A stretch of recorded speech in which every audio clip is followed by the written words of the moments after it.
Alam ba natin ang daan patungo sa kadakilaan? Mga kaibigan, narito na naman ang inyong lingkod, Father Bob, isang paring Karmelita. Sino lang ba sa atin ang hindi nangangarap na maging dakila? Alam nyo, napakagandang pagnilayan natin ito sa linggong ito.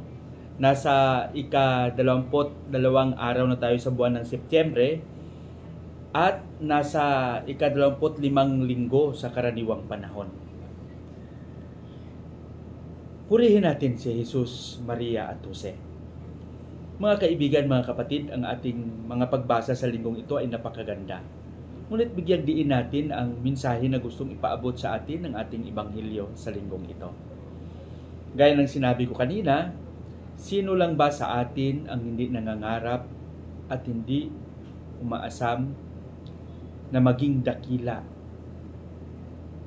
sa ating paglalakbay at sa ating buhay? Sa linggong ito, ang ating ebanghelyo ay babahagi sa atin ni San Marcos Kapitulo 9, versikulo 30 hanggang 37.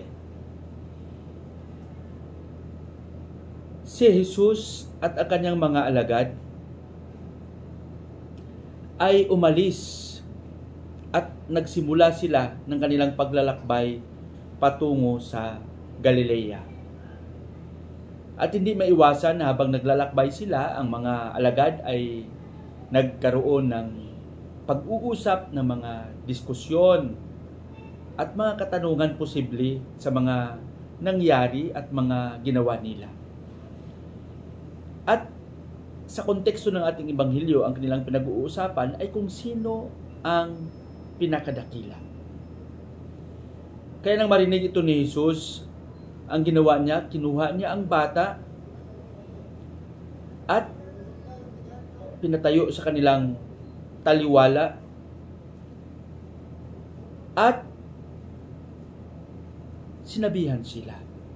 Sabi niya, kung sino man ang maging kagaya ng batang ito, sabi niya, at tumanggap sa pangalan ko, sabi ni Jesus, ay, sabi niya, lalong-lalo na sa nagpadala sa akin ay siya dakila, sabi niya. At nanahimik silang lahat. Ano ba ang gustong ipaabot ni Jesus dito?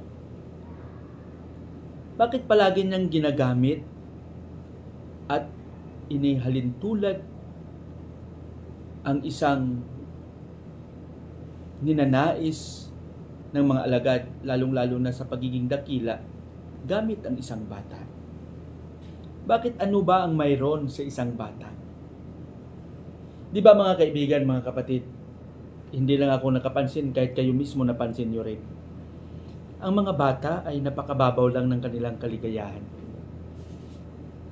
At seryoso sila, lalong-lalo na kung ang mga matatanda ang kumakausap sa kanila, nakikinig sila, sinusunod nila, madali silang maniwala.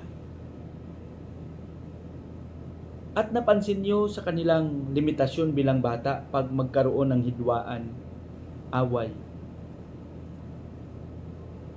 pagkatapos ng ilang araw, sila rin ang maglalaro pa rin. No, ibig sabihin, hindi sila nagtatanim ng galit. Ibig sabihin,